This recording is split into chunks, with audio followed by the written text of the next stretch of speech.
Yeah. Oh, And we're okay. live. I'm live. All right. Chris, pick a spot. Sit down. I'm picking a spot. All right. Well, hey, everybody. Welcome to Toxicology, your favorite and the best live stream on Facebook on Thursday nights, talking about all things addiction, recovery, and mental health related. Some say it is the greatest recovery content in the world, and I tend to agree with them.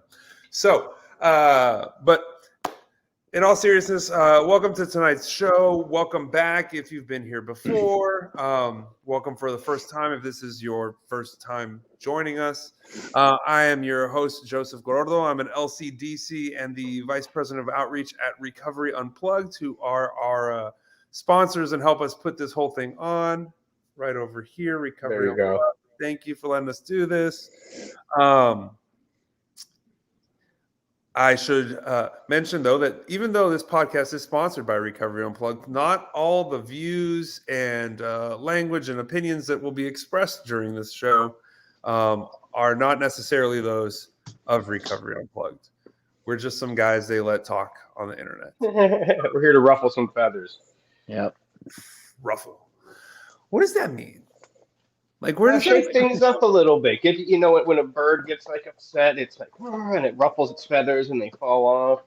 So you know what I always think of? I always think of those old school feather dusters, like ruffling and kicking up dust. Okay, all right. Anyway, to my left or right, I don't know how you guys see me on the interwebs, but to the side of me is Mr. Jason Cabello, co-host extraordinaire. How you doing today, Jason? I'm fantastic. Thank you for having me as your co-host.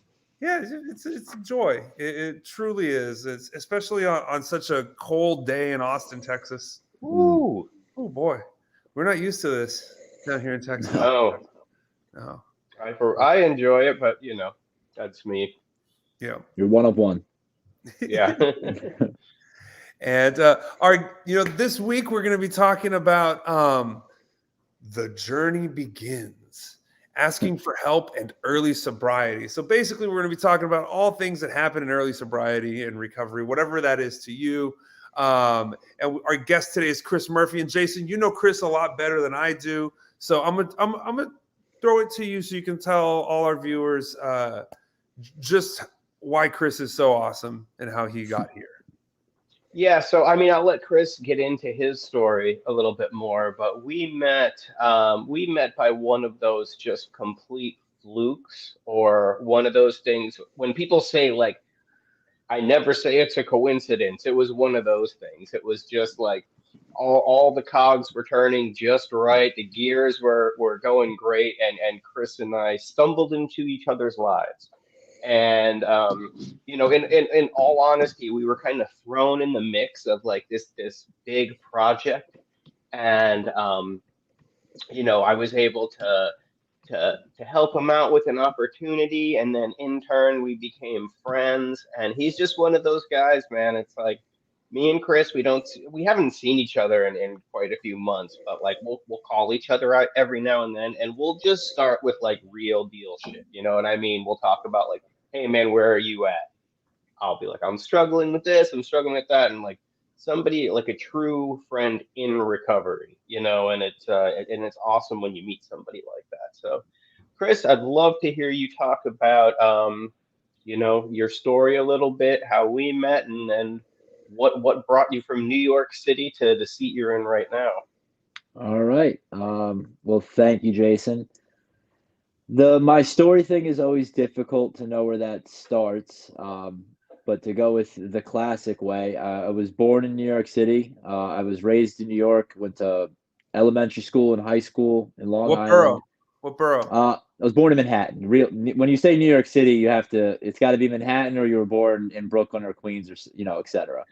There's one New York City. It's New Manhattan. The real New York. The real New York. That's right. The one with the buildings. And when I was about 17 and a half, I had my jaw broken. I started using around 11. First time I smoked weed every day after. First time I drank, I got drunk, and every weekend I got drunk. First cigarette, pack of cigarettes a day since 11 years old. I just recently stopped smoking the cigarettes, still vape.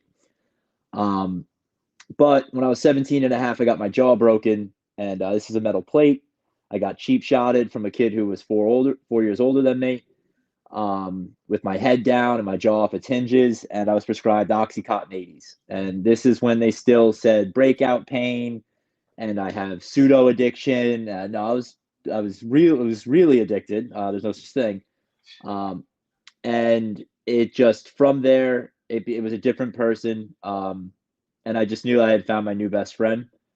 And it was about a 10-year struggle. So after they took me off the scripts of the oxys, I didn't know what dope sick was. I didn't know that they were an opiate even.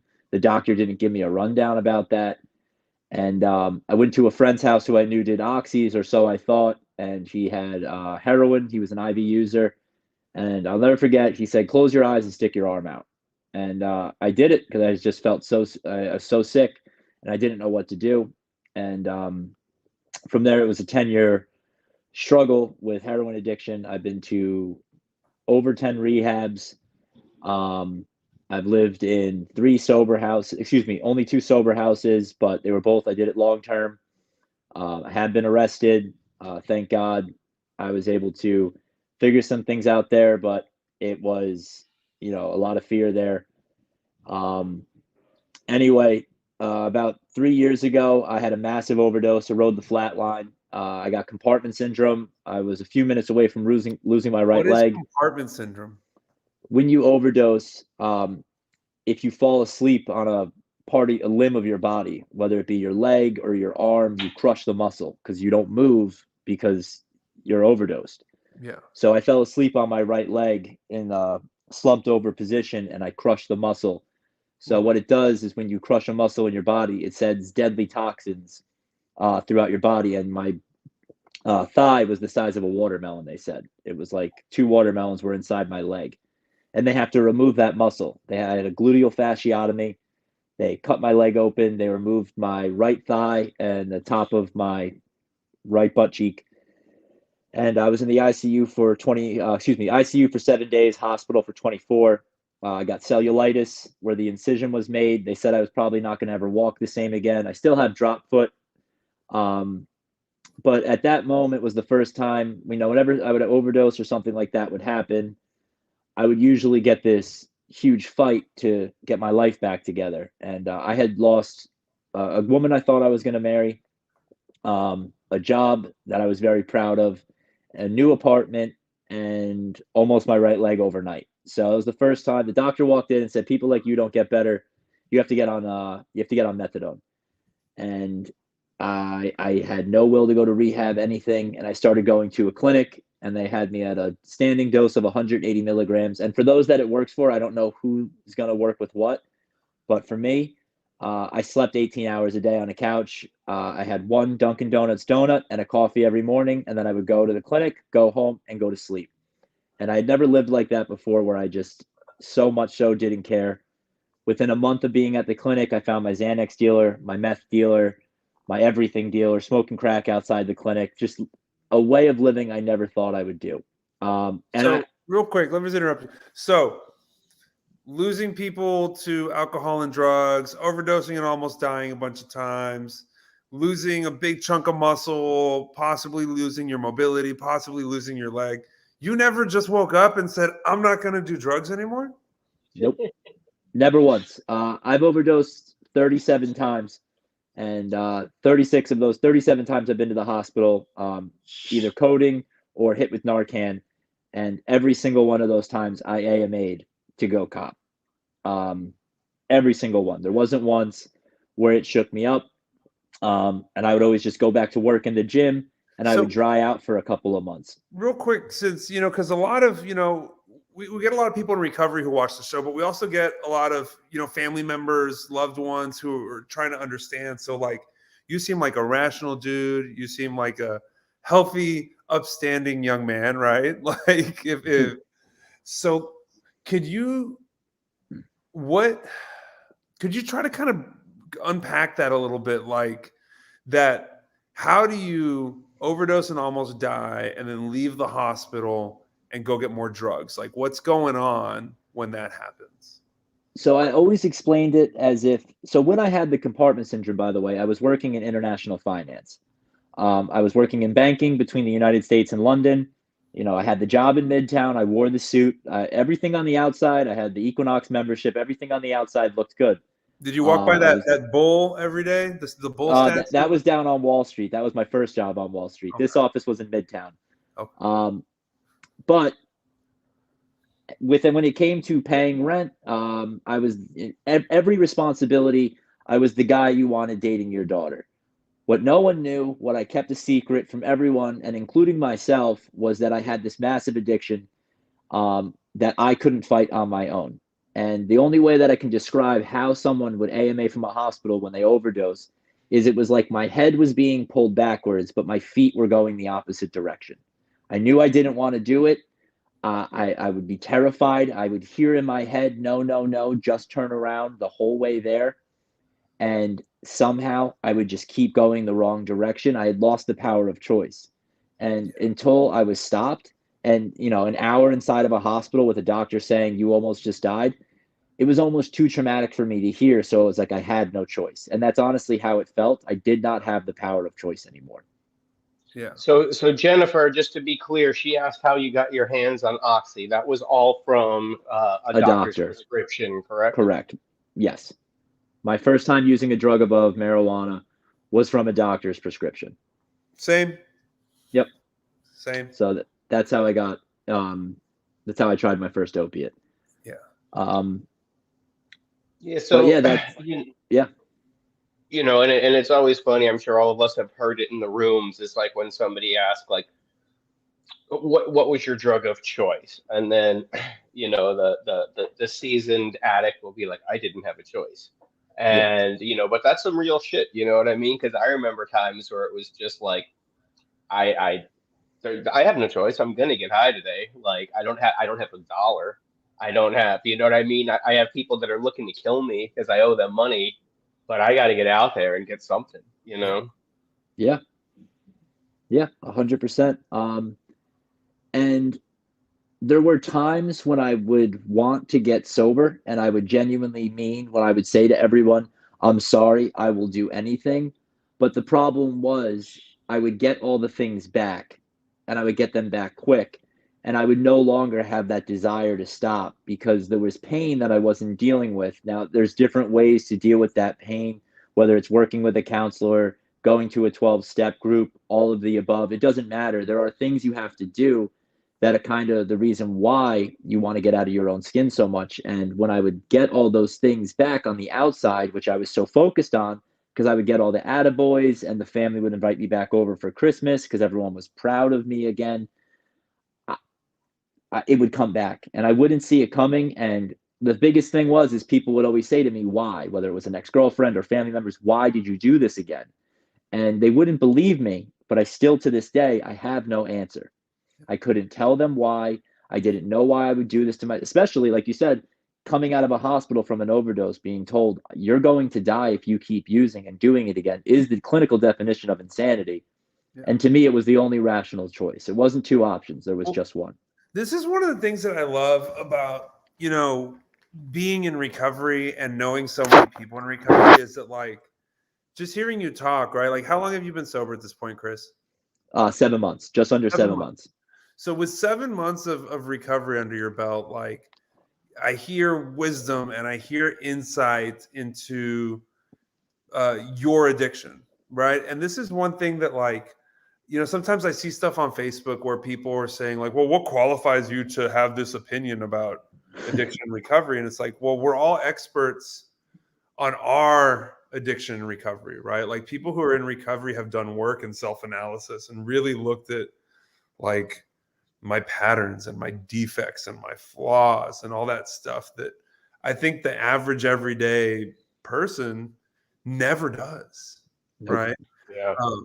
And, sitting here as someone with 13 years in recovery with a license as a professional, like, I can still hear someone with 7 months or 7 days sober say some things. I'm just like, dang, like, good job. Like, that's, you know what I mean? Like, yeah, it's wonderful to hear. So tell us about, Go ahead, Jason.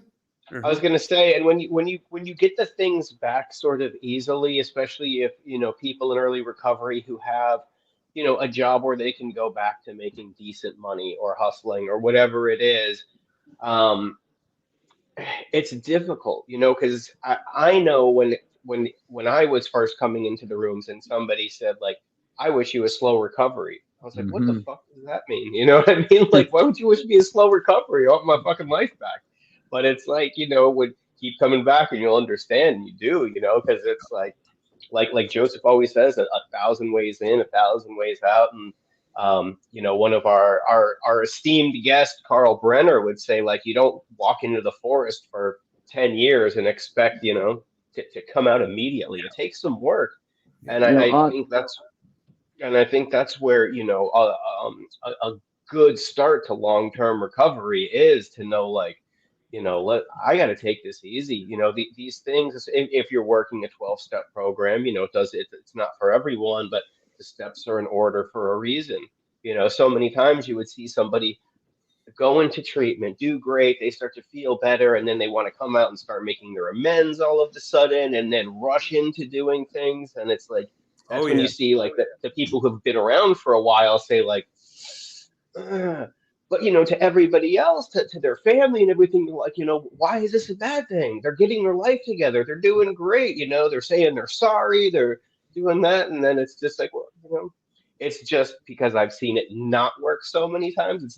I'm not trying to take away anything from this person. I don't think that I don't think that they're doing anything wrong, but it's just, I've seen it fail too many times. Yeah. when I would hear that, I wish you a slow recovery, I would actually have the exact same response.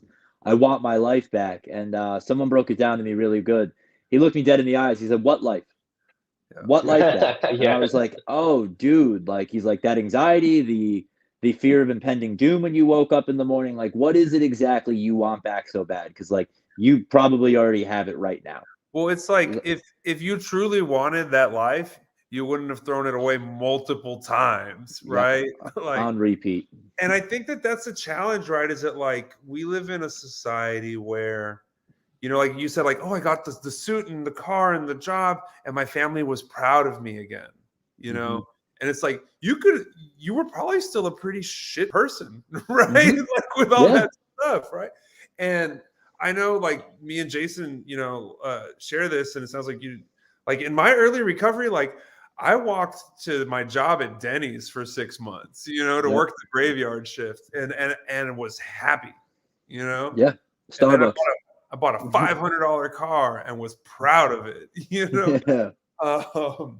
And sometimes I do see, people coming in and they've got a year or 2 years, and the family buys them a truck the day they get out of rehab. They're making 6 figures within the first 2 years of recovery. I'm like, oh my God, I hope you don't die, because that's not. Yeah. I would have, Yeah. But Yeah, and so recovery. again, Jennifer was talking in the chat about her husband being prescribed pills, and some people may get prescribed pills and become physically addicted, but not have the thing that I have, not have this thing that Chris has or Joseph has, where it's going to ruin their life if they put the substance into their body and continue to change it. Some people just need to medically detox, and then like things just get better. Like that was the only issue they had, but unfortunately, there's no real litmus test for that.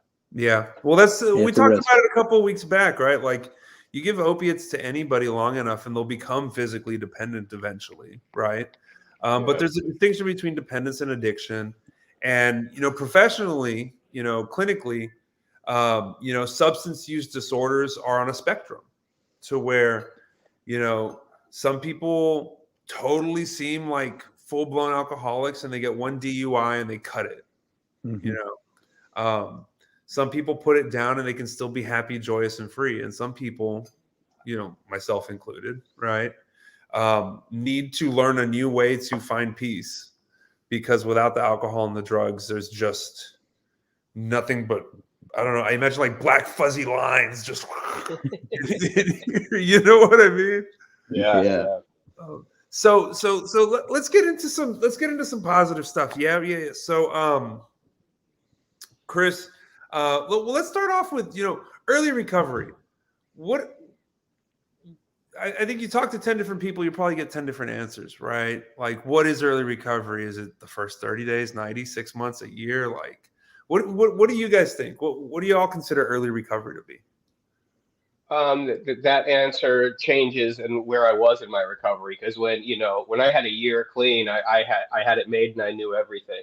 And fortunately, I stuck around and realized that I still had a lot to learn, and I still have a lot to learn. So I have 5.5 years, and I'm still learning things, and there's times when I get ahead of myself and think like, I got this, I don't need to do this. And then all of a sudden, I'm not relapsing on drugs, but I'm grumpy as hell. Things that I just don't feel right. And then, I start doing some work, and it's like, I realize like this is an ongoing process. So, I could still consider 5.5 years early recovery for myself.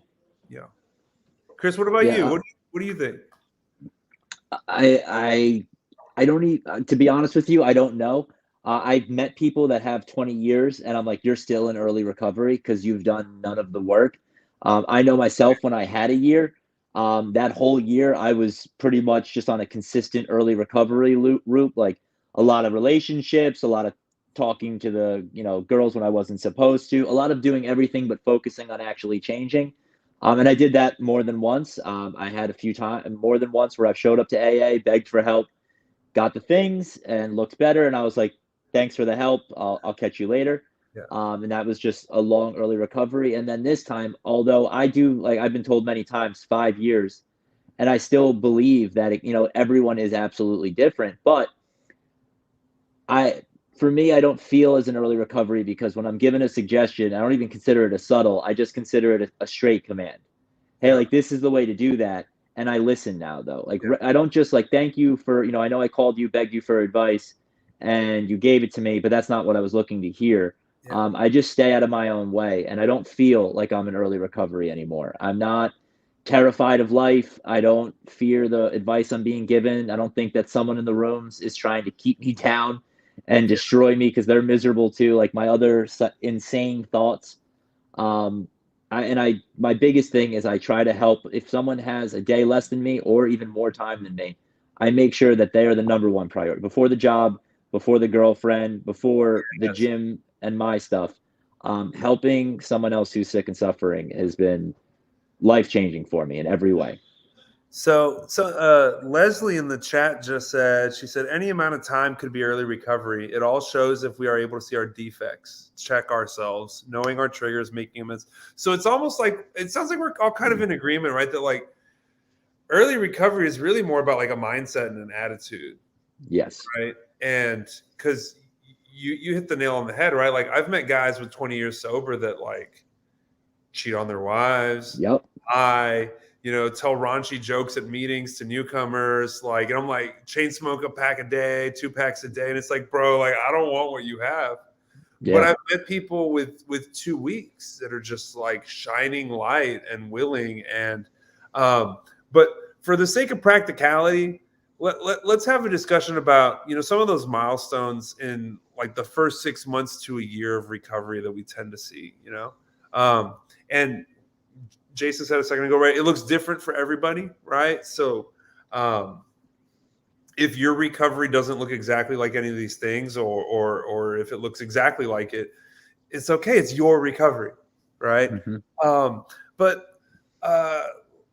So I mean, what do you, Chris, kick us off? Like, what's something that like a moment, like an experience that you can really point to in these first 7 months that's just like, that was like big for you, like felt special, that felt like maybe you were turning a corner or something, Especially on this time. I was given a job offer with a great salary in an industry that would have been cool to tell people I was working in, and I would have got the attaboys and the wows and all that bull crap that I always thought it was the most important thing to me. And someone whose recovery I respect, who was 15 years sober, who was homeless at 33, who had absolutely nothing and now has everything you could want and more. And what I mean by that, along with the fact that he's very financially successful, is when he walks in a room, you can tell he's done the work, is he said, get a job at a coffee shop or you're going to die. And that was all he said. He hung up the phone on me. So I turned down that job and I got a job at Starbucks, waking up at 3:30 in the morning, walking, starting work at 5 a.m. and being yelled at for making caramel macchiatos wrong. Yeah. And it was a humbling experience knowing that, because trust me, it went through my mind many times. I don't need this. I can walk out right now. I can go take the office job and sling tech and do the whole thing that the girls, especially, I'll get back into a relationship. And I had about 3 months at the time, a little bit under. And I just couldn't believe that, like, I remember walking to work one morning and I was like, this is the shit. I have everything I could possibly, I can pay for food. I can pay rent. I put on my green apron and I smile. And even when people are rude, I'm like, hey man, I hope your day gets better. And like, I look at them, they're like, what kind of answer is that? Like, you're supposed to like be rude to me or like give an off-putting comment. I'm like, no, man, sorry you're having a tough day, and just be able to be of service to people that aren't in recovery too. Help out coworkers and be an employee among employees. Like, it's not just to sober people, it's to everybody. That was a moment where I realized, like, I'm not the same person, because it wouldn't have been an option. I'm taking the high salary and the job where I can go get promoted, and because I need my life back. I need the things back. Well, what's wild is, like, your story is Vin Baker's story. Do y'all know who Vin Baker is? The actor? No, he was a player in the NBA, like early 2000s, threw his career away because of drugs. And I want to say he played for the Timberwolves. And so the Milwaukee Bucks, he played for the Bucks. And, eventually was ready to get sober. And he called somebody in the Bucks organization, like, hey, help me out. And he was like, I'll get you a job at Starbucks. And he got a job. He went to go work, like, former NBA player, like 6'6" dude, went to go work at Starbucks and eventually became a manager at the Starbucks, and eventually became part of the coaching staff of the Bucks. And won an NBA championship last year. I think that really goes to show too, no matter where you are and how much time you have in recovery, is if you're still willing to take those suggestions that you don't like. Yeah. Because I know, even for myself, like, maybe about a year and a half ago, my sponsor was just like, I really want you to start meditating 20 minutes every day.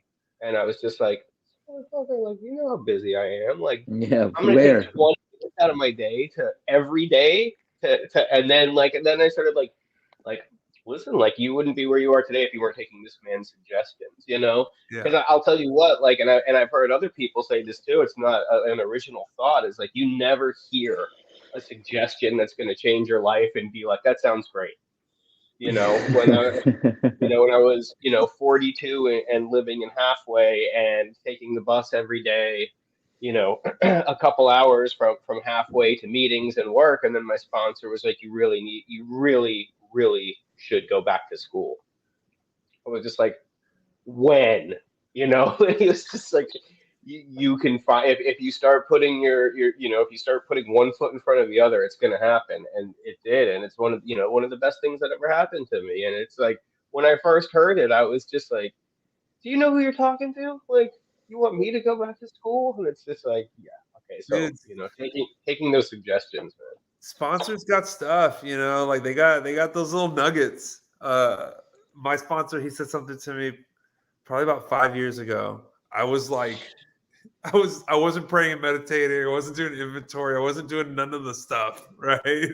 I was just kind of like used to being sober. And he was like, I want you to pray and meditate every morning. I want you to pick 2 books that you're going to read out of every morning. I want you to write every morning. And I was like, when do you expect me to do this? And he said, Joseph, if it's important, you'll find time. Yeah. I'm like, oh, you son of a bitch. You got me. You got me. Yeah. And then it led me to finding this meditation, just a meditation channel on YouTube. And it had this really, serene, peaceful man. And he was like, if you cannot find 20 minutes a day to meditate for 40. And I was like, oh, fuck. I was like, and I did it, and it was just like, it found a lot of benefits of it. So Jason, Chris shared with us though that like his proudest, so far one of his like big proud moments in early recovery was like deciding to go for a job that wasn't going to feed his ego, that wasn't going to give him easy access to all the things he was used to, making a different choice, right? Like George Costanza, right, doing the opposite of what he would do, right? What about you, Jason? What was something in your first year that was just like one of those moments where you're like, yeah, that was pivotal. That was a moment. I have two.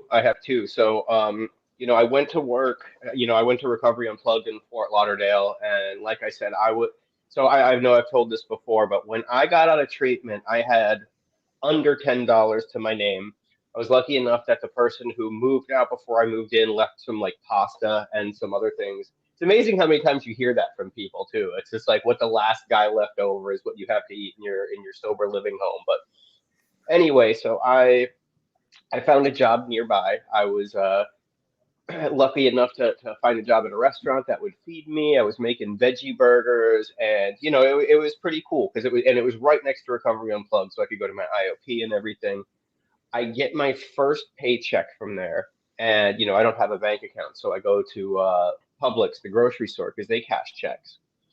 And the girl's really busy, and she gets my check and she starts counting the money, and I see her counting a little bit longer than she should have for $200 or whatever my first 2-week paycheck was.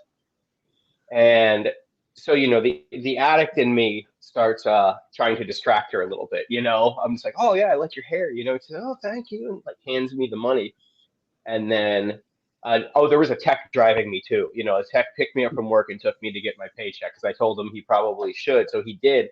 And I get in the car and he just looks. He's like, "You are pale." I was like, "She just gave me $100 extra."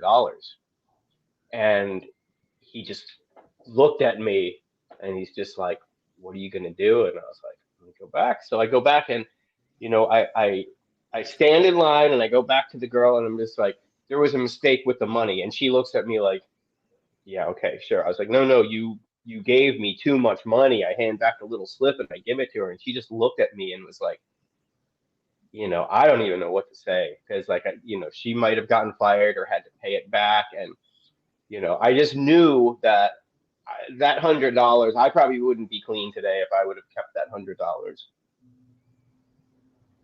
So that was the first time that it worked. And the second time was I tried to get my driver's license back, and I had saved a couple of $100, maybe like $400, and I went to go get my driver's license, and they pulled up an old ticket from North Carolina or South Carolina from like 2000, and I was just like, "Are you kidding me?" And it was a few $1,000s. And at that point, it might as well have been, I was talking about this with Chris just yesterday. At that point, it might have been $1 million.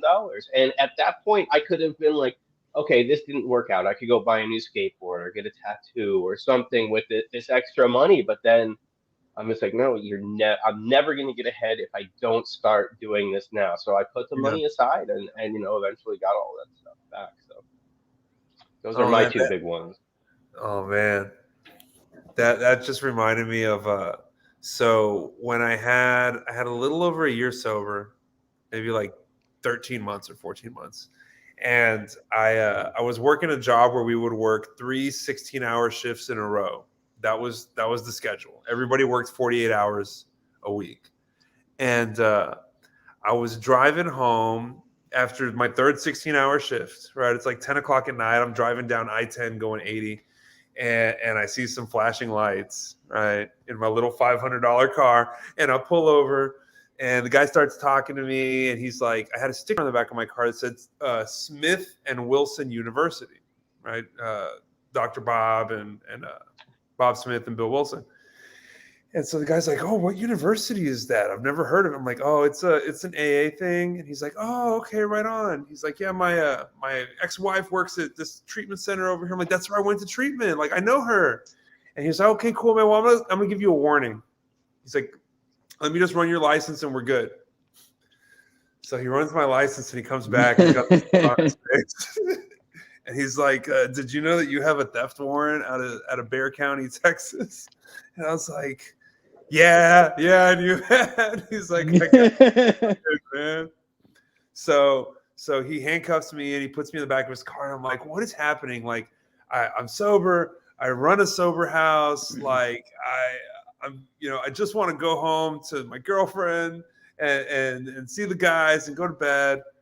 And I'm going to jail. And I was like, well, maybe there's somebody in jail right now that I'm supposed to help.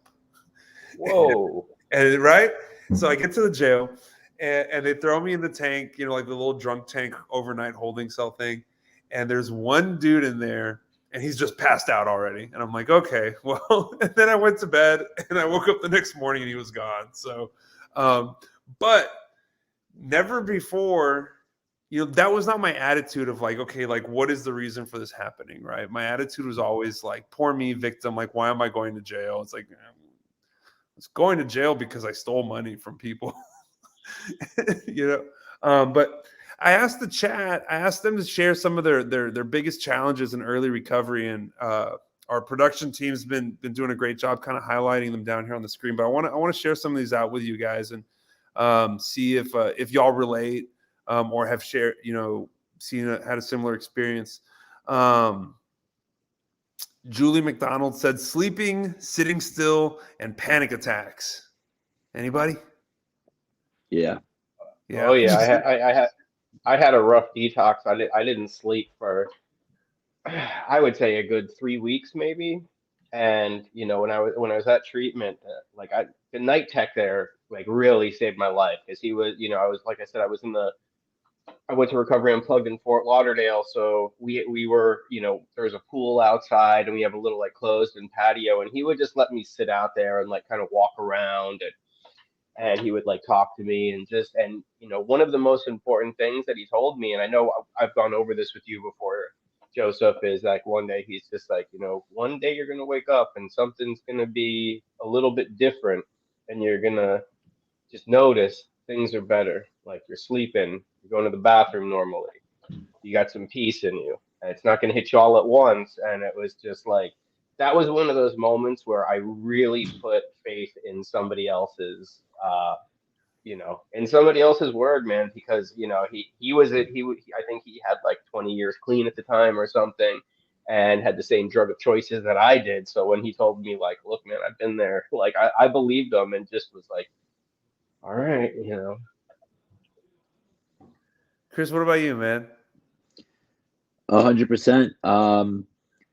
For sleeping and sitting still, I'd say they kind of both kick off the panic attacks too, because when I'm moving and I have headphones in and I'm going somewhere or I'm in the car, whatever it is where I'm in motion, I don't really have to sit with my thoughts and really follow what's going on in my head. Yeah. But when I lie down at night and it's dead silent, that old thought of, holy shit, you live in Texas, you changed your career, you don't know anyone here, how are you never going to use again, how are you going to have kids, you have no savings account, I mean, boom, boom, boom, boom, boom, and then the panic attack comes from that. And then it's like, oh, I don't think I can breathe right now. I don't think I've actually taken a breath in like 5 minutes. This might be a problem.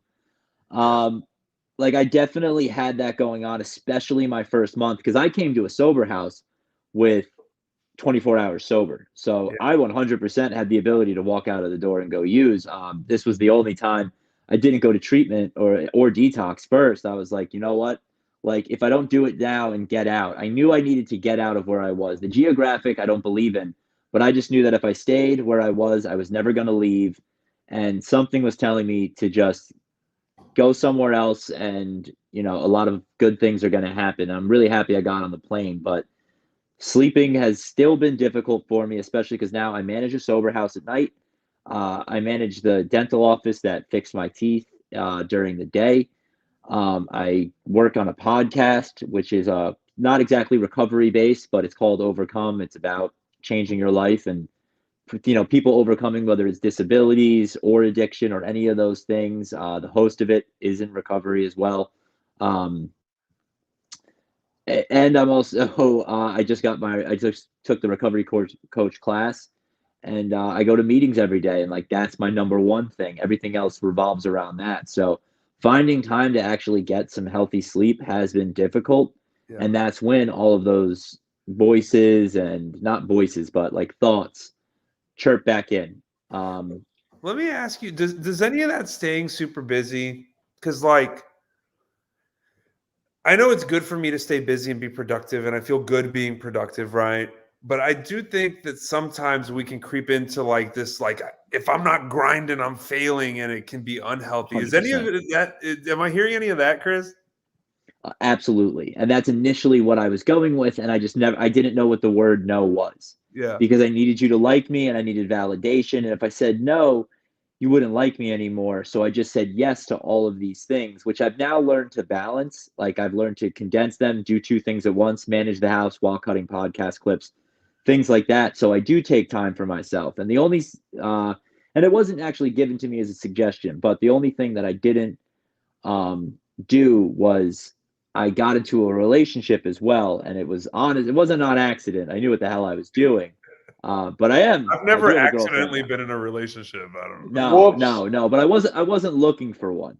Um, it did come about, and to be able to say to everyone, including my biggest thing was, very close to my biggest thing was codependency as well, Yeah. where I would find someone to validate me because if you love me, then I should love myself because you have your shit together.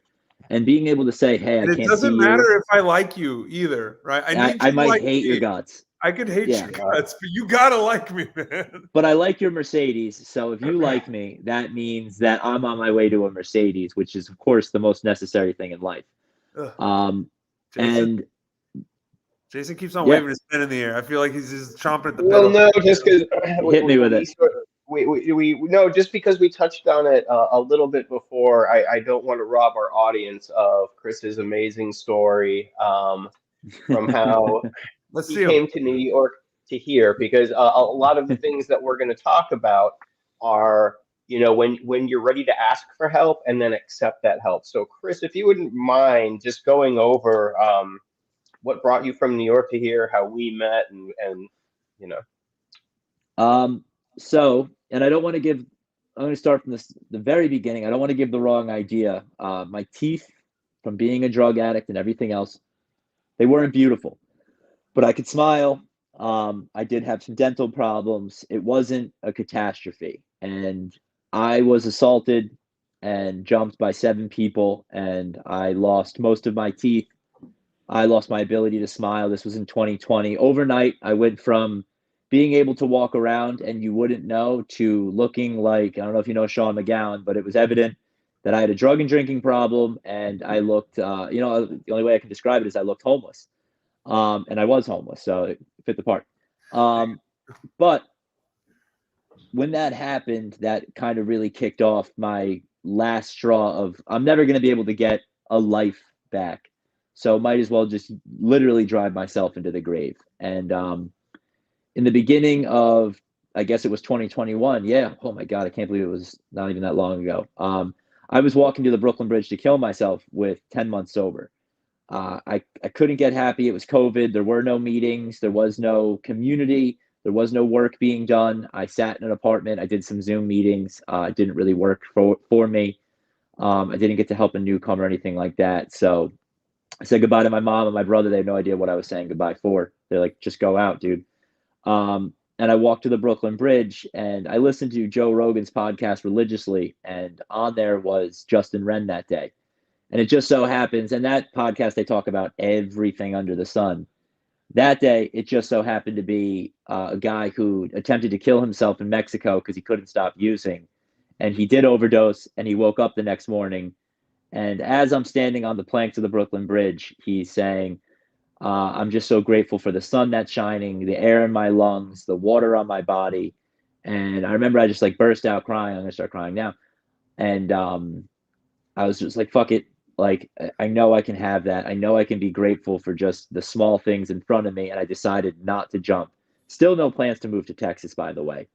I stayed sober for another 2 months and then I relapsed on benzodiazepines and I used Xanax for 2 months straight, ended up in the ICU a bunch of times, hospital, just rode it until the wheels fell off. And I finally threw my hands in the air and I came to Texas. And when I showed up here, I was 160 pounds. My body was shutting down. Jason can attest to this. I looked like Bugs Bunny. I had 2 front teeth and everything else. It was nothing. Ooh. I was yellow. It was very rough, but I started working out and I just started saying yes to everything possible. Anything that I thought was healthy, anyone that had what I wanted, and I mean spirituality, good to their wife, good to their family, a pleasure to be around. I was like, I don't care if I'm an embarrassment to bring around. I'm going to be next to you and I'm sticking to you like glue. And I found this men's group that I work out with still to this day every Thursday morning. And sure enough, the guy who's on Joe Rogan's podcast, Justin Wren, walks by me. And I was like, and I sent him a message the day I was going to jump off the Brooklyn Bridge. Hey, man, you saved my life today. He didn't read it, no communication, no worries, whatever. And I ran up to him. And 3 weeks before I moved to Texas, he was doing an ice bath. And I said to him again, hey, man, you saved my life. Just wanted to thank you. And he saw it on an Instagram live. And he's like, message me. Didn't answer me. Still never thought I was going to meet this man. I had no idea he even lived in Austin, Texas. And then he walked by me. So I ran up to him and I started saying, I'm the guy. And he's like, I don't know what that means, dude. But like, I'm very happy for you. And I was like, no, dude, like the guy from the Brooklyn Bridge. And he knew exactly what I meant. He took me in for a big hug. And then he gave somebody his phone. He's like, take a picture of us. Take a picture of us. This guy is fucking awesome. And he took my hand. He stuck it up. He's like, roar. And I wrapped my lips around my teeth. And it was like the craziest looking picture you've ever seen in your life. Yeah, like that. Exactly like that. So the next day I messaged him, and I didn't know this, but I messaged him at 11:30 in the morning. And at noon, he was speaking at Recovery Unplugged, where Jason was filming it. And I said, hey, man. Yeah. And I said to him, hey, man, I just want to let you know that the only thing I'm ashamed of right now is my teeth, because they were knocked out, and because of drugs, they're just gone. And but thank you for taking the time to like make me feel seen and special yesterday. Like, you made my day. And he like was like, dude, it's small potatoes, you'll get your teeth back. Little did either of us know that, Jason, you want to take over the rest of it because you were actually there physically? Well, yeah. So the day before that, I had a meeting with Dr. David Frank. Friend of the show, Dr. David Frank. Yeah, so we were Dr. David Frank, Walden Dentistry, best dentist in Austin. Yes, sir. But we were looking for, he wanted to do a story. He wanted to like really help somebody out. And, you know, it wasn't even about doing the story, but we were like, you know, hey, I do video. You want to help some people out. Let's combine our resources and like try to do something. And we had no plan on what we were going to do. But it was one of those things that you heard in recovery, like, let's just show up and do the work. Like, let's just do something. Let's start like next Friday. Let's meet here and we'll get something done. So that was the day before. Next day, I'm at Recovery Unplugged. Justin Wren starts talking about Chris's story. And I'm just like, holy shit. You know, Ryan Spencer called me and he's like, you have to come film this guy talk. I wasn't even supposed to go. And then Justin Wren tells a story about Chris. And, you know, as soon as it's done, everybody's surrounding Justin and wanting to talk to him, telling his story, which is pretty incredible as well. And then, you know, I chased him down. I was like, listen, did your friend get his teeth fixed? And he was like, no, this just happened. And I was like, you're not going to fucking believe this. But, you know, I was just, and you know, I don't like to promise things to people that I can't deliver, especially in early recovery. So I was like, give me 1 second. And Chris works for Dr. Frank, so he knows how hard it is to get a hold of him sometimes. I call him and he picked it up like on the first ring. I was like, I think I found this guy, but it's a pretty severe case. Are you down to do it? He was like, yeah, bring him over. And, you know, I told Justin and we set it all up. And like a week later, we are at that, we all go out with the camera crew and we go out to that workout group that Chris was talking about. No, it was a month. It was a month. Okay, a month. 1 month. A month. And I had never met Chris, and like I show up with the camera, and they're just like, just go here, go there, whatever. And like I see who I think is Chris, and then I see the T. I'm like, that's yeah, that's the guy. I'm like, I have my camera on him. They're like, get his reaction, and I see him just looking like looking at Justin, like, what are you filming me for? He had no idea what was about to happen. And then I'll let you take it back from there, Chris. Yeah, so I got a call from Justin a week before the workout. And by the way, everyone at this workout, not only do they have a full set of teeth, but they all have an 8-pack and they're built like Greek gods. And then there was me. And Justin was like, hey, man, do you want to be B-roll for my comeback fight and tell the story of how we met? I was like, super weird to put in a story about your comeback fight, but Yeah, I'll definitely do it. So I show up there and like I'm all pumped and I have on like my only nice pair of workout shorts and I'm all excited. And they keep miking me up and Jason and everyone keeps filming me and I keep pointing because I think they don't know that the guy who has no muscle on him is not the heavyweight UFC fighter and to film him. So they You're keep like, they filming me think the I'm whole day. Justin Wren. Yeah, I was like, dude, your camera crew sucks. They have no idea who you are. And this went on for about an hour for the whole workout, and we're in a circle, and they introduced Justin, and Justin's talking about this amazing guy he knows that's overcome a lot and lost his teeth, and I still am like, can't be talking about me. Um, and he's like, I would like Chris to come in, and I still don't know what's about to happen, but everyone there knew what my smile looked like, but I still went like this. Jason can attest to it. It took me like a month to break this habit, but I would do that. And I was like, you know what? I'm sick and tired of hiding my face and be scared of everyone. And I was like, I'm just going to smile from now on, from here on out. Like, this is what I have. And eventually everything else will work out. And I smiled. And I remember Justin, like, jaws dropped. I think Jason even, like, dropped the camera for a second and was like, what the fuck, dude? Like, this just doesn't happen. Um, and then I didn't know, but the dentist worked out with me for that hour. And I didn't know who I was working out with at all. And they told me, like, so just so you know, the day, and they told the story Jason just told. And when we leave here, we're going to go fix your mouth. And I collapsed.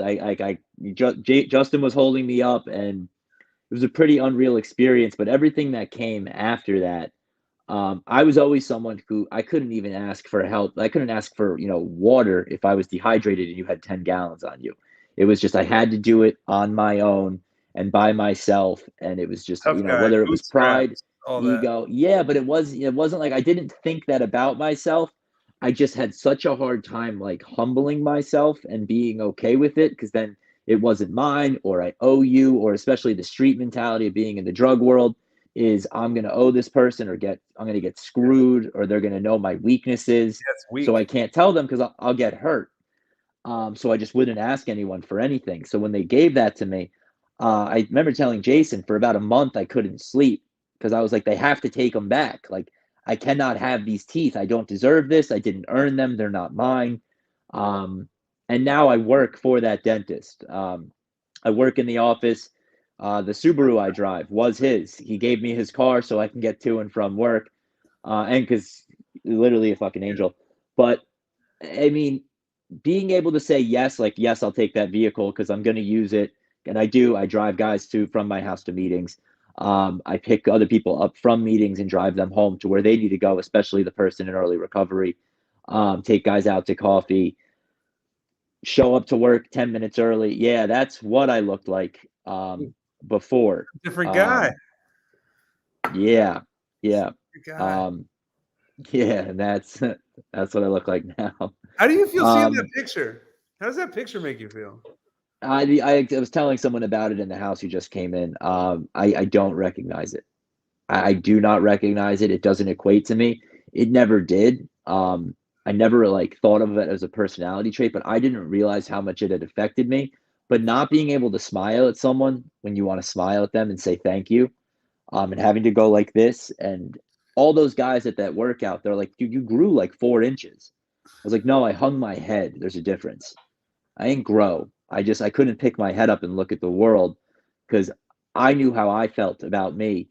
And because of the way it looked, I couldn't actually look at anyone in the eye. Like, forget asking for help. I wouldn't introduce myself to anyone. I would show up to a room, sit in the back, and run out. Like, I didn't want you to get to know me because I didn't want to be judged. Again, I didn't want to be hurt. Um, so they took a lot more than a smile from me that day. It took my ability to make friends and to be Yeah. okay. And what I would say when people ask me what was different about this time, like how did all these amazing things happen, was even without the teeth, I started introducing myself to people. I did run up to Justin Wren. I knew what I looked like. I didn't care because I knew who I was inside. I know I'm not a bad person, and I just started being proud of who I was becoming, and that I had the guts to look like the way I did and go to On It Gym where they have pictures of Tim Kennedy and Joe Rogan hanging and be like, screw it, I belong here. Like, I'm a good person. I show up. I wouldn't hurt anyone. I just want to help people. And doing the next right thing, these amazing things started happening, but it didn't happen the other way around. I didn't get a free smile. And then all these amazing, I decided I was going to be a good person.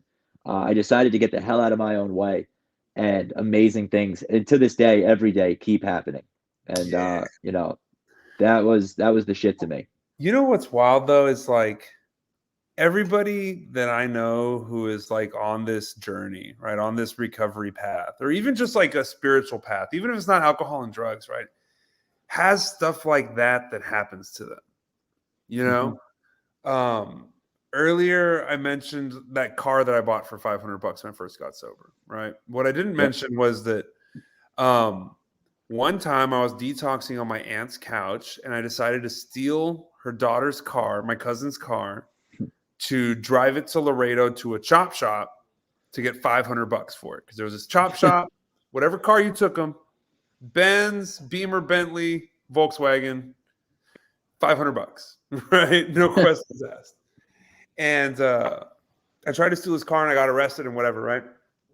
So when I got sober, I saved up $500 and I went to go help my cousin Yvonne put up Christmas lights. I had a friend drive me 2 hours.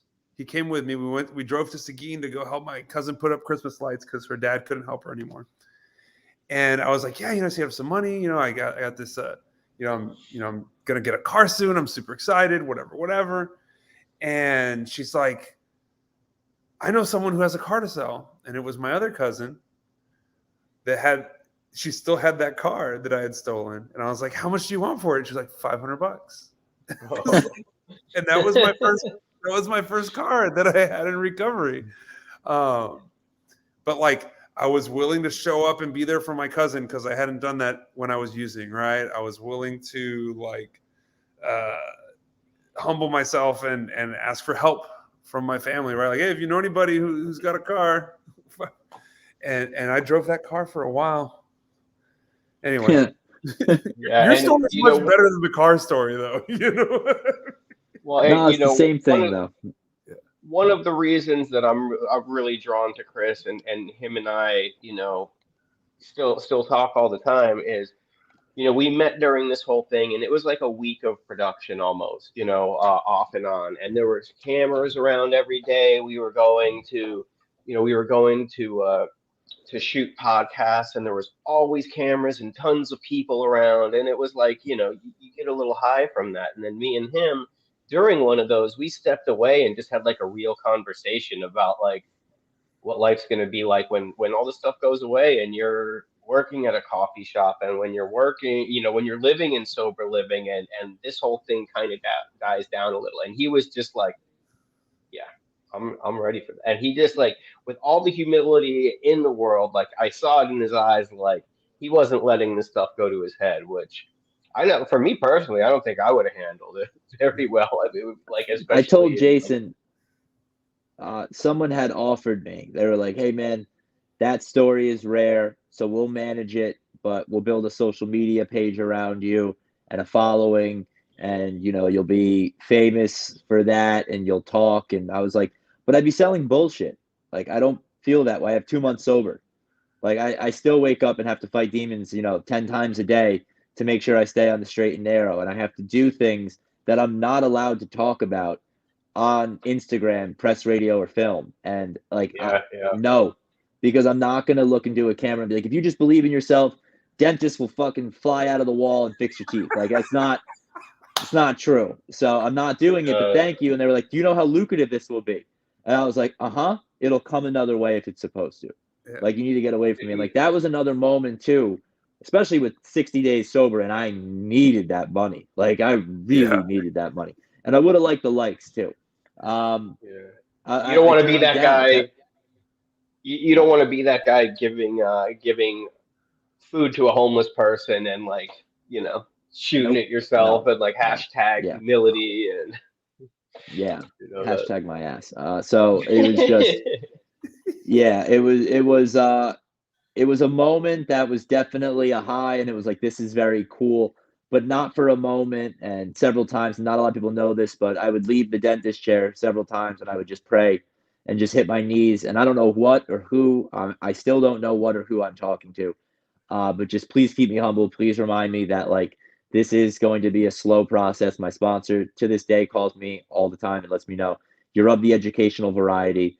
this is going to be a slow and painful process and a lot of learning experiences, but you just never have to use again. And I kept that front and center. And the things that I wanted, and I don't mean the car or the girl, which she's wonderful, or the apartment that I'm looking for right now, or the fact that I do have enough money where I can go get a taco rather than have to eat the same box of pasta for 4 months, which I did, um, is the peace of mind. And I get a moment where I can watch a whole movie and not halfway through it have to turn it off because there's a monkey slamming, tambourines in my head, and I just have to shake it out because I'm gonna freak out. And I wouldn't trade that for all the money and all the Instagram followers and every camera in the world following me around every second of every day. It is priceless, and I do have to do things for it to keep it, but it's well worth it. And it's got the people that I want in my life are great, but I have me for the first time, and I'd say that is something I never thought I would actually say, especially to a group of people. Oh man, that's awesome. Great. So what we have, like, we just have to give special shout outs to everybody who was involved with that, and it was Jeff Meadows at Black Sheep Boxing, Dr. Frank at Walden Dentistry. And then the big news for Chris is he started working with Tony Trevino at Comeback Recovery. And Tony from like 2 weeks ago. What's that? Tony from like 2 weeks ago. Yeah. Tony was a guest a couple of weeks back. So why don't you tell us what you're working on now, Chris? What your next step is here? My next step is to get my certification through the state of Texas. I will be working for Tony as a recovery coach, as well as still working at the dentist. I met Tony through Jason. I met the dentist through Jason. So both these people, they all came into my life again by me just doing the next right thing. But the fact that I will have the ability to help more sick and suffering alcoholics, because I can only find so many at a meeting, but when someone's struggling and they aren't necessarily begging for the help, but their parents or their loved one or their spouse knows they need it, and maybe someone can just light that spark. Because as I'm sure the three of us will agree, it doesn't matter how much I can pontificate and how amazing I can sound and all these things I could show them the whole video, and this is because I was sober, and they'll be like, that's cool, have you done heroin? And I'd be like, yeah, okay, I get it. Like, but if I can just say that one sentence that hits them where they're like, I don't want to live like this anymore. And you never know which one it's going to be. For each person, it is different, because for each one, the recovery is different. That I'll be able to get to those people as well, and also just hold space for those that don't want to stay sober and love them, through their journey. Yes. And that is a process that I look forward to. And again, it was not going to make me a millionaire. It's not something that I'm going to show the entire world or build any of these things. It's something I get to do for me.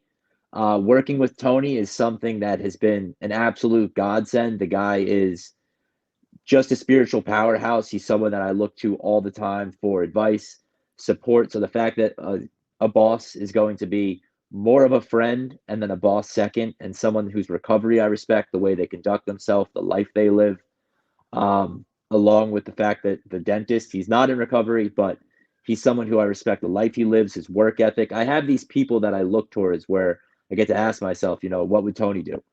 Yeah. Because I don't need to just rely on myself and white knuckling it and being Billy Badass and thinking that that's the cool way of doing it. I realize that the hard way, to go with the gangster way, the tough way, is actually to ask for help and to go to those guys that show their emotions, that process their shit, that, stay home when they get into a big blowout with the wife. And they're like, I'm not leaving you going to bed mad. We're going to figure this one out and then we'll go to bed. And like, that to me is cool now. Whereas before I just had a very skewed version of life. And so anyway, that is another thing that I will be doing that I really get to look forward to, all the different ways that I will be helping people find their way of staying sober. Because like Jason said, maybe it is they just needed to go to a detox and they get to be happy, joyous, and free. And that's very cool to me. And I won't ever understand that personally. Or I think you may have said that, but whichever, I think being Jason part of that process. Yeah. I just we're knowing a unit, that people we're are a unit, it's okay. we are a unit. But I'm very much so looking forward to seeing other people's lives change and seeing what their journey is. Because there's nothing cooler to me anymore. There just isn't. I don't care what it is. There is nothing cooler than seeing people who, because I know that people have said to me, hey, man, like we had bets. I'm turning 30 in a week and a half. And they were like, we had bets on 25. And I was like, cool. Well, you all owe me money because still kicking, man. And just get to see their journey and what their story is. That's awesome. Wow. We're running about out of time, but thank you, Chris, for being here tonight and just everything you shared. Like you're such a light, like such a bright thing. I almost get a little jealous, like because when I think about like my first year of recovery, like all these like everything was just shiny and new and like exciting, and like. But that doesn't have to go away just because you've been sober a while, right? Like we were talking earlier, like it's just that mindset, like staying grounded and grateful and being willing to ask for help and be humble and all that stuff that you were just touching on. So thank you for sharing all that, and your experience and your wisdom. Jason, do you got anything that you want to share before we kind of wrap it up? I just want to say, stay teachable. Stay teachable. Nice. Love it. What is it? Beginner's mind, right? Yeah. That's the Buddhists say. But so thank you everybody for joining us tonight. Love seeing all the interaction in the chat. I want a real quick shout out Crystal Renee. She's a frequent flyer. I've seen her name before. Thank you for always participating so much. Shout out to Sam Cox also. He says he dropped somebody off at Detox today. Good job, Sam. Fantastic. Being of service. Proud of you. We had some alumni showing up and realizing that Greg works here now. We had people sharing their sober dates. We had people sharing their challenges in early recovery. We had other people in the chat supporting people who were sharing their challenges. Like all this good stuff has happened in this last hour, and it wasn't just us talking, right? Is all these other things happening that are so cool that keep me having a lot of fun doing this show. So thank you everybody who joined us. Thank you to our guest Chris one more time. In the show notes, we'll include links to Justin Wren and Dr. Frank and all those folks and Tony. If I'm working on a catchphrase, y'all, for like a sign off on this show. So I'm gonna try it out, and we'll see how we'll just gauge the response. So. Fuck, what was it? Hold on. You just end it right there. Okay. If it's your first day sober, if you're thinking about getting sober, or it's your last day using, I'm proud of you. No, it didn't. Never mind. We'll try another one next week. Yeah, no, we'll try a different one next week. So we'll take suggestions in the comments. Thank you, everybody. Have a great night.